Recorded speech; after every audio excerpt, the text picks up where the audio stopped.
What would you do if you discovered that the biggest mistake of your life was sitting 30 feet away, glowing with the happiness you never gave her? Marcus Blackwell was about to find out, and the answer would shatter everything he thought he knew about success. The billionaire CEO had walked into Le Bernardin that October evening, believing he had his life perfectly orchestrated. His tech empire worth $100 billion, his stunning girlfriend Isabella Romano draped in designer silk beside him, his reputation as one of America's most powerful men absolutely secure. But in exactly 47 seconds, when his eyes swept across the restaurant's main dining room during what should have been a routine toast to Isabella's promotion, Marcus would see something that would make him question every choice he had made for the past 18 months. His ex-wife Eleanor, the woman he had divorced because she demanded too much of his time and attention, was sitting at a corner table near the kitchen, radiating joy in a way he had never seen during their 12 years of marriage. And she was, unmistakably, gloriously pregnant. The shock hit Marcus like a physical blow, the champagne glass trembling in his manicured hand as the implications crashed through his carefully controlled mind. Eleanor Chen Blackwell, the pediatric surgeon who had once begged him to prioritize their relationship over his quarterly earnings reports, was carrying another man's child. The timeline was impossible to ignore, 18 months since their divorce was finalized, which meant she had moved on with devastating efficiency. During their marriage, they had endured years of fertility treatments, expensive procedures that had drained them both emotionally, while Marcus secretly resented every appointment that interrupted his business schedule. He had viewed their inability to conceive as another problem to be solved through proper planning and medical intervention, never understanding that Eleanor needed a partner, not a project manager.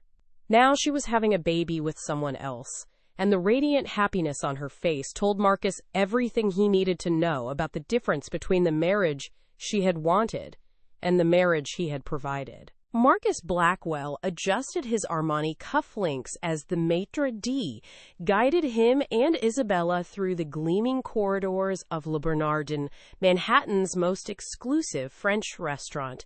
The billionaire tech mogul had chosen this place deliberately. It was where power brokers came to see and be seen, where deals worth billions were sealed over champagne that cost more per bottle than most people earned in a month. Isabella Romano, his girlfriend of 8 months, glided beside him in a crimson dress that hugged her curves like liquid silk, her dark hair cascading over bare shoulders. She was everything Marcus thought he wanted: young, beautiful, ambitious, and blissfully uncomplicated. At 26, she was 15 years his junior and seemed perfectly content to let him orchestrate their relationship like he orchestrated his business empire. The hostess led them to their usual table by the floor-to-ceiling windows overlooking Central Park, where the autumn leaves created a tapestry of gold and amber against the twilight sky. Marcus had reserved the entire corner section, as he always did, ensuring privacy for whatever business discussions might arise during dinner. He was, after all, Marcus Blackwell, the man who had built Nexus Technologies from a garage startup into a $100 billion artificial intelligence empire, the youngest person ever to appear on Forbes' list of the world's 10 richest individuals. Success had taught him that privacy was the ultimate luxury. Isabella settled into her chair with practiced elegance, already scanning the wine menu with the focused attention of someone who understood that her lifestyle depended on making the right impressions. She had met Marcus at a charity gala for underprivileged children. Ironic, considering she had grown up in the foster care system herself before clawing her way into Manhattan's social elite through a combination of stunning looks, sharp intelligence, and an almost supernatural ability to become exactly what powerful men wanted her to be. She ordered the lobster without looking at the price, a small gesture that Marcus appreciated. He despised women who performed false modesty about money, preferring Isabella's honest embrace of the luxurious life he could provide. Their conversation flowed through familiar territories. His latest acquisition of a quantum computing startup, her work as a curator at the Metropolitan Museum of Art, plans for their upcoming trip to his estate in the Hamptons. Everything was perfectly orchestrated. exactly as Marcus preferred his life to be. The evening might have continued in this predictable pattern of elegant dining and sophisticated small talk, but fate had other plans. As Marcus raised his glass of Dom Perignon 2010 to propose a toast to Isabella's recent promotion, his eyes swept across the restaurant's main dining room, a habit developed during years of business negotiations where reading the room could mean the difference between profit and catastrophe. That's when he saw her, Eleanor. His ex-wife sat at a corner table near the kitchen, her auburn hair shorter than he remembered, her once familiar green eyes focused intently on the man across from her. But it wasn't Eleanor's presence that sent shockwaves through Marcus's carefully controlled world. It was the unmistakable curve of her belly beneath her navy blue maternity dress. Eleanor was pregnant. Very pregnant, by the look of it, probably 7 or 8 months along. The champagne glass trembled in Marcus's hand as the implications crashed over him like an avalanche. Eleanor Chen Blackwell had been his wife for 12 years before their divorce was finalized 18 months ago. The marriage had ended not in dramatic explosions, but in the slow, grinding erosion of two people who had grown into different versions of themselves. Marcus had become consumed by his company's meteoric rise, working 18-hour days and traveling constantly to expand Nexus technologies into new markets. Eleanor, meanwhile, had poured her energy into her work as a pediatric surgeon at Mount Sinai Hospital, saving children's lives while watching her own marriage slowly flatline. They had tried couples therapy, romantic getaways, even a brief separation that was supposed to help them remember why they had fallen in love. Nothing worked.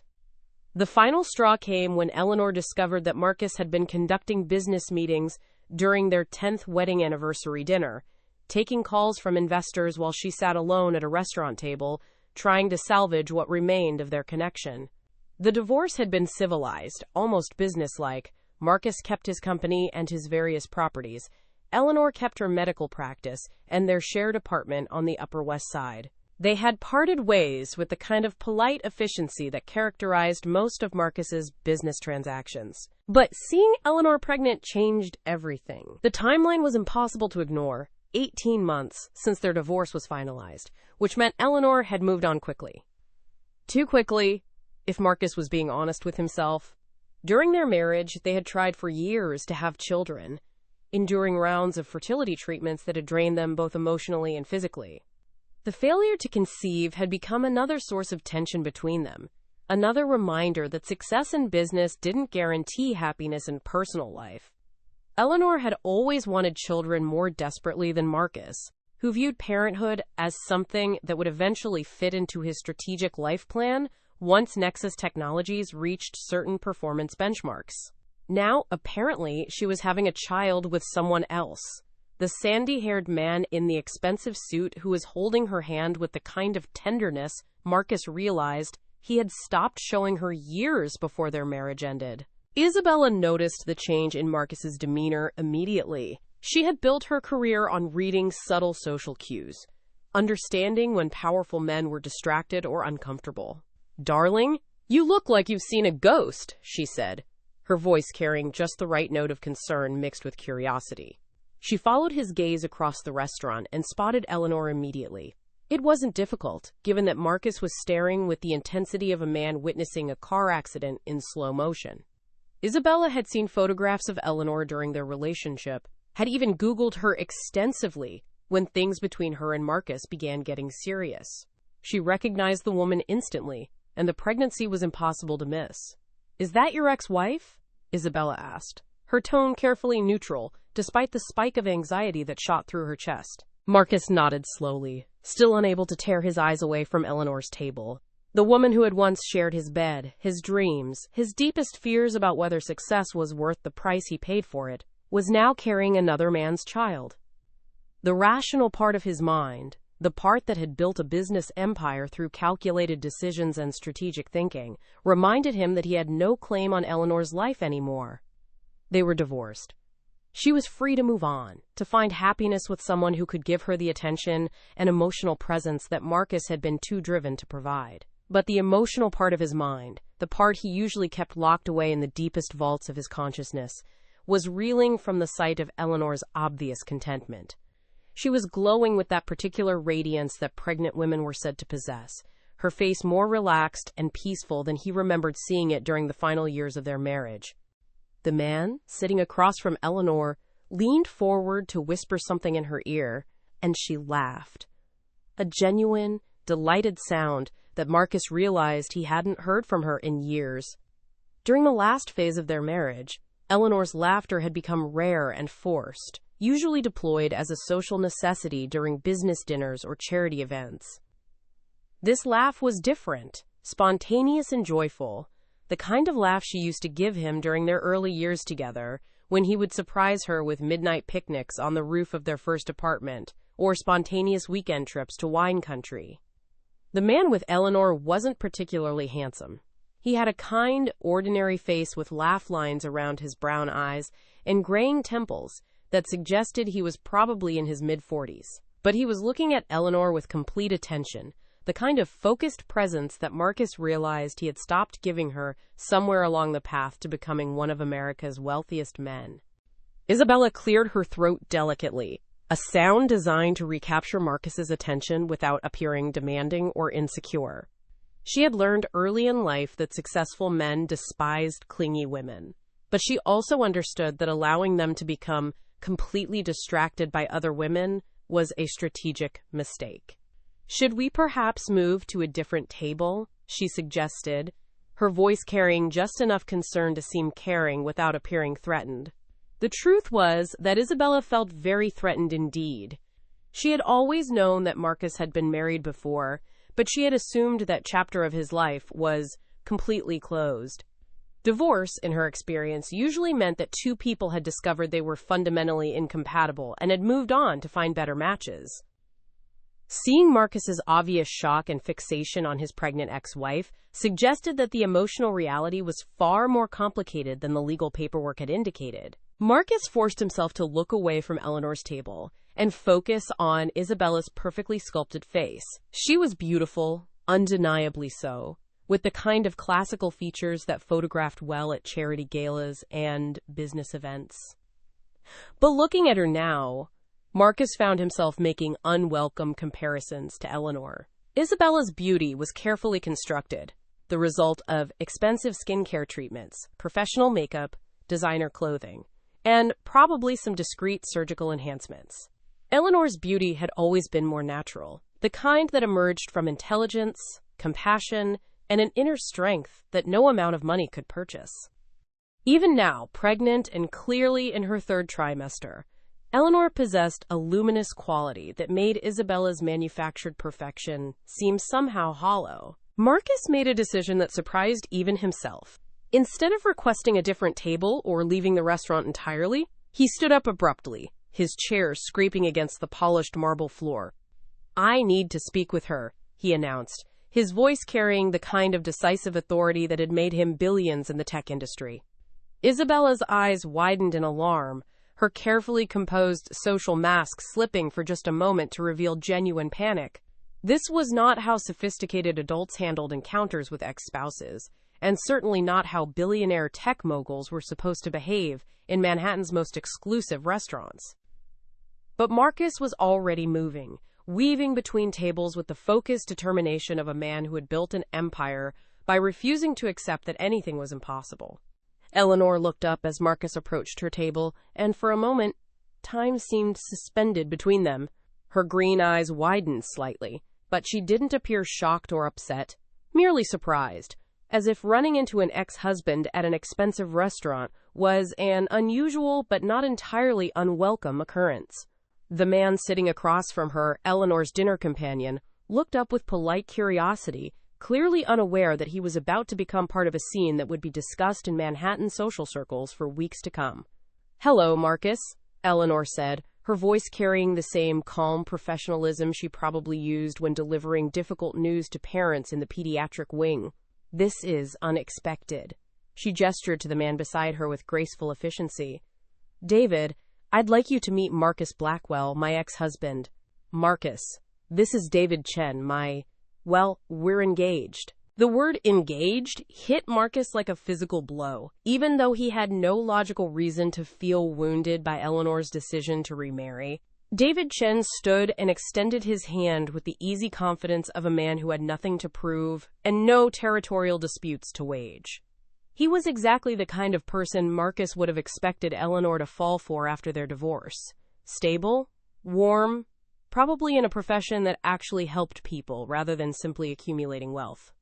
"Pleasure to meet you, Marcus," David said, his handshake firm but not aggressive. "Eleanor has told me a great deal about you. Congratulations on the Nexus expansion into European markets. I read about it in the Wall Street Journal last month." The comment revealed that David was not only polite but well-informed, the kind of man who paid attention to current events and could hold intelligent conversations about business and politics. Marcus found himself studying David with the analytical intensity he usually reserved for potential business competitors. David Chen was clearly of Asian descent, possibly Chinese-American like Eleanor herself, though Marcus had never paid much attention to Eleanor's cultural heritage during their marriage, another failure he was now forced to acknowledge. David wore an expensive but understated suit that suggested financial success without ostentation, and his wedding ring was a simple platinum band that looked like it had been chosen for durability rather than display. Everything about him screamed stability, reliability, the kind of man who would remember anniversaries and attend school plays, and be present for all the small moments that Marcus had sacrificed in pursuit of larger ambitions. "Thank you," Marcus replied, his voice sounding strange in his own ears. "And congratulations on your engagement. When's the wedding?" Eleanor exchanged a glance with David that carried the kind of intimate communication that develops between people who genuinely know and understand each other. "We were married 3 months ago," she said, her tone gentle but matter-of-fact. "A small ceremony at City Hall, just immediate family and a few close friends. We wanted something simple and meaningful rather than a big production." The implication hung in the air between them. Eleanor's wedding to David had been everything her wedding to Marcus had not been. Marcus remembered their wedding 18 years ago, a massive affair at the Plaza Hotel with 500 guests, celebrity chefs, and enough flowers to stock a small florist shop. It had been featured in 3 different society magazines and had cost more than most people's houses.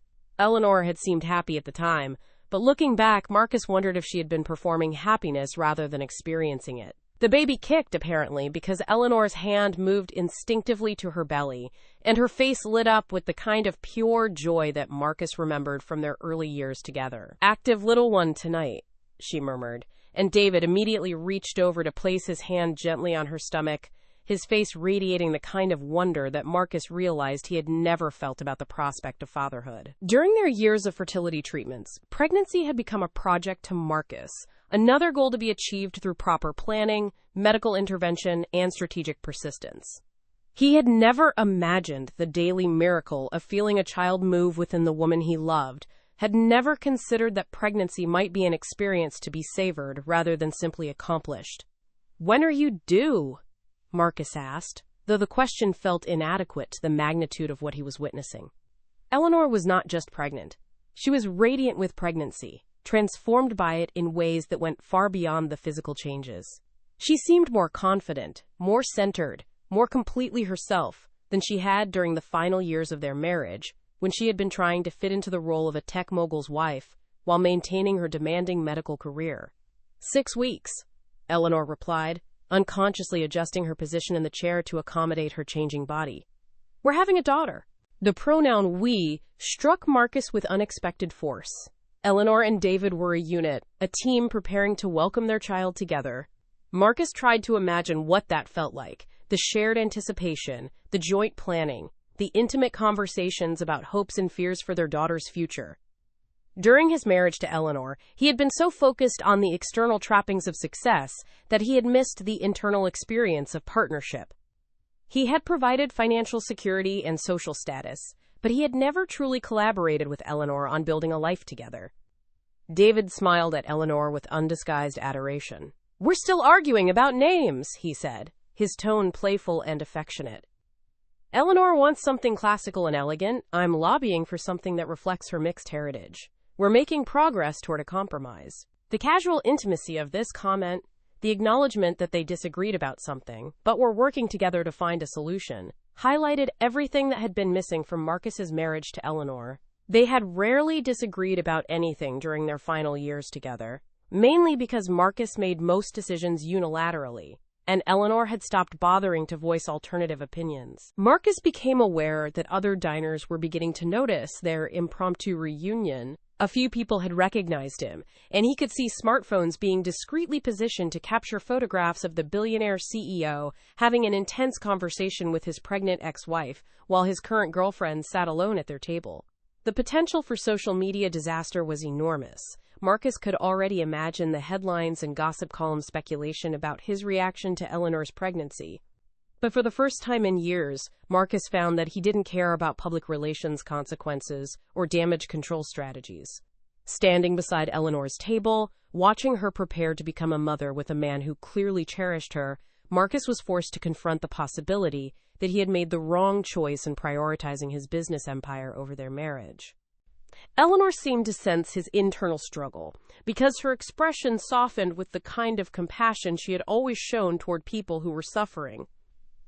It was the same look she probably gave to parents in the hospital when she had to deliver difficult news about their children's medical conditions. Empathetic but realistic, kind but unsentimental. "Marcus," she said quietly, her voice carrying a note of genuine concern. "Are you all right? You look like you've had quite a shock." The question was both caring and slightly ironic, given that Marcus's shock was entirely self-inflicted. Eleanor hadn't hidden her pregnancy or her remarriage. She had simply moved forward with her life after their divorce, exactly as she had every right to do. Marcus realized that he had been standing beside their table for several minutes without any clear purpose or plan. What had he hoped to accomplish by approaching Eleanor? What conversation could they possibly have in the middle of an expensive restaurant while her husband and his girlfriend watched from their respective positions? The rational part of his mind, the part that had built Nexus Technologies through careful strategic planning, reminded him that this was neither the time nor the place for whatever emotional reckoning he was experiencing. But the emotional part of his mind, the part that had been suppressed for years beneath layers of business success and social achievement, was reeling from the realization that Eleanor had found everything with David that she had been missing during their marriage. "I should get back to my table," Marcus said finally, though the words felt hollow and inadequate. He had approached Eleanor's table driven by some undefined impulse, and now he was retreating without having accomplished anything except making all four of them uncomfortable. Isabella was probably furious. David was undoubtedly confused, and Eleanor was being characteristically gracious about an awkward situation that Marcus had created entirely through his own poor judgment. "It was good to see you," he added, knowing that the conventional pleasantry didn't begin to capture the complexity of what he was feeling. Eleanor nodded with the same professional kindness she had shown him during their divorce proceedings. "Take care of yourself, Marcus," she said, and he could hear in her voice that she genuinely meant it. Despite everything that had gone wrong between them, despite the years of growing apart and the final painful dissolution of their marriage, Eleanor still cared about his well-being. It was a generosity of spirit that Marcus realized he had never fully appreciated during their years together and might never encounter again.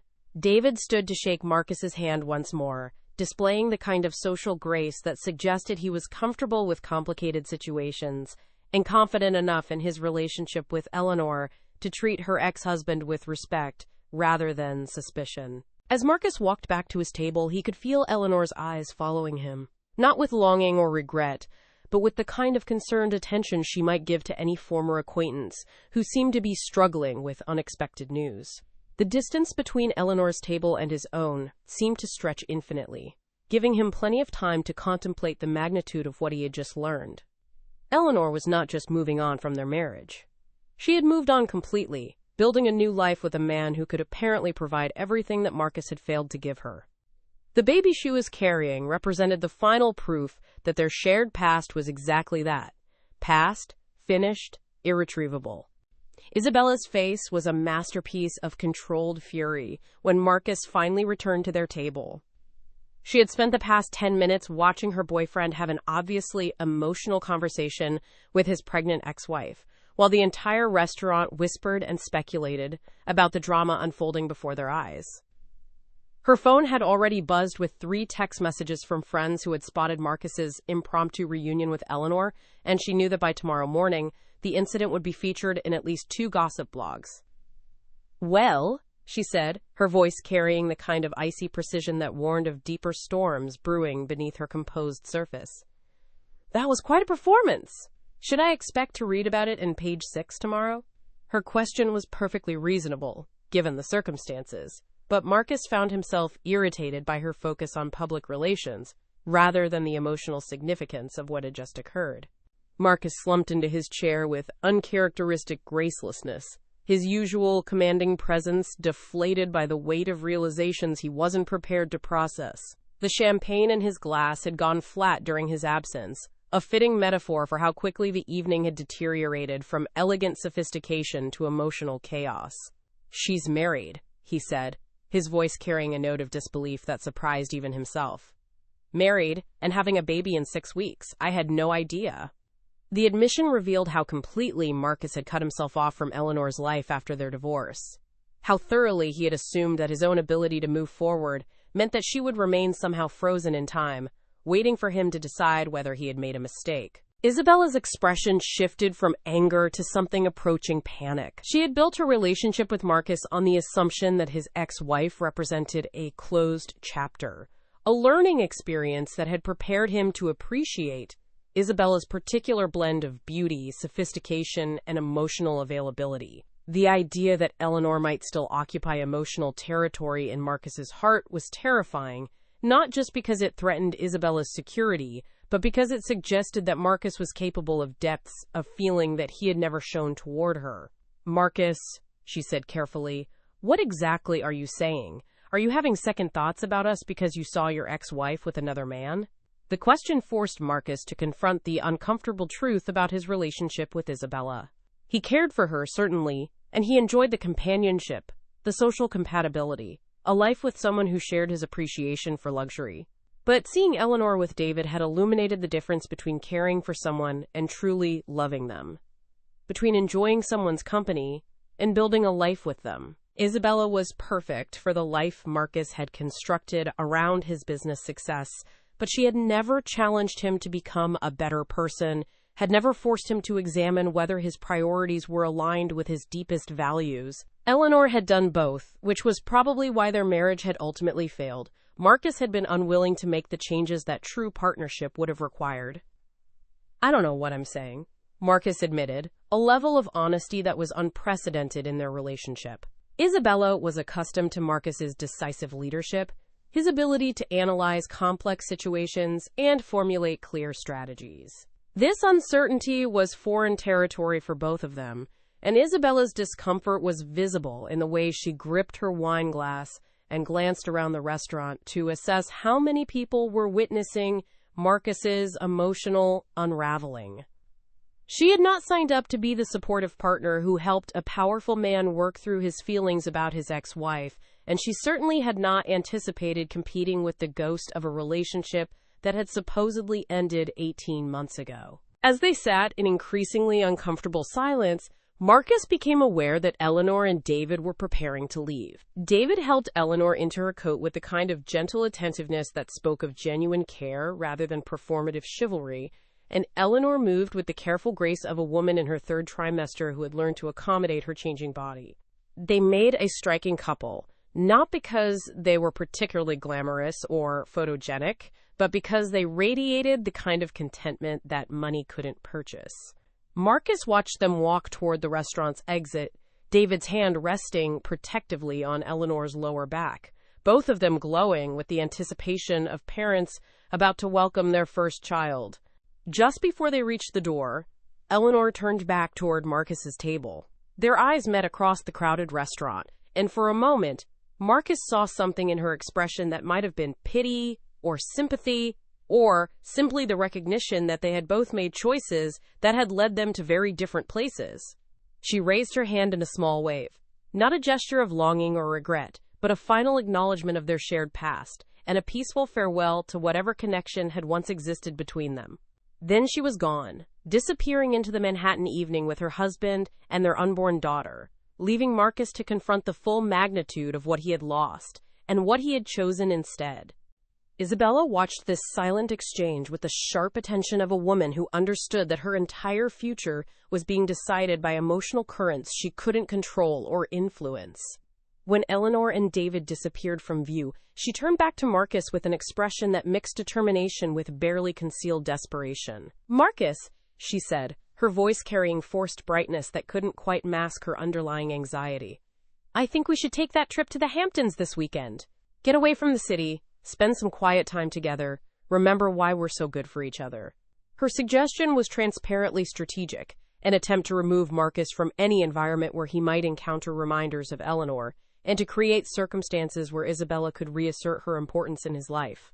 But Marcus was no longer thinking about the Hamptons, or about Isabella's carefully planned strategies for maintaining their relationship.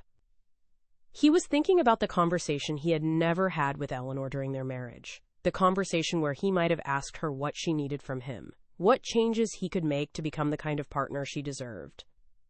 He was thinking about the children they had tried unsuccessfully to have, and wondering whether their fertility problems had been medical, or whether some part of Eleanor had unconsciously resisted bringing a child into a marriage where she felt emotionally isolated. He was thinking about the moment when he had chosen to take a business call during their anniversary dinner, and how that choice had probably symbolized every other time he had prioritized his company over their relationship. Most of all, Marcus was thinking about David Chen's face when he looked at Eleanor, the expression of complete attention and genuine delight that Marcus realized he had never felt toward any woman, including Isabella. David wasn't richer or more successful or more powerful than Marcus, but he possessed something that Marcus's billions couldn't purchase: the ability to be fully present with another person, to find joy in simple moments of connection, to build intimacy through attention rather than achievement. Watching David help Eleanor into her coat, Marcus had glimpsed what marriage could be when both partners prioritized their relationship over their individual ambitions, when love was measured not in expensive gifts or luxury experiences, but in daily acts of care and consideration. The evening continued its slow descent into awkwardness, with Isabella making increasingly desperate attempts to recapture Marcus's attention while he remained lost in contemplation of roads not taken and choices that couldn't be undone. They left the restaurant before finishing their entrees, Marcus claiming sudden illness, though both of them knew the real cause of his distraction. In the taxi back to Isabella's apartment, she made one final attempt to salvage the evening, suggesting they watch a movie together or take a bath in her oversized soaking tub. But Marcus was already mentally elsewhere, calculating not business opportunities or investment strategies, but the profound arithmetic of regret. Adding up all the moments he had missed with Eleanor, all the chances he had had to choose love over success, and had chosen success instead. Later that night, alone in his penthouse apartment overlooking Central Park, Marcus stood at his floor-to-ceiling windows and contemplated the city lights that had once represented infinite possibility, but now seemed like a glittering monument to his own emotional limitations. Somewhere in those lights, Eleanor was probably preparing for bed with David, discussing their daughter's impending arrival, planning the kind of future that Marcus had once had within his grasp, but had traded away for quarterly earnings reports and market valuations. He had built an empire that would be remembered long after his death, had achieved wealth and influence that most people could only dream of achieving. But he had never learned how to be truly present with another person, had never discovered that the ultimate success might not be measured in dollars or market share, but in the quality of love shared and received. Tomorrow he would return to his office and his endless meetings, and his pursuit of even greater financial achievement. But tonight, for the first time in years, Marcus Blackwell allowed himself to feel the full weight of what it meant to win everything and lose what mattered most.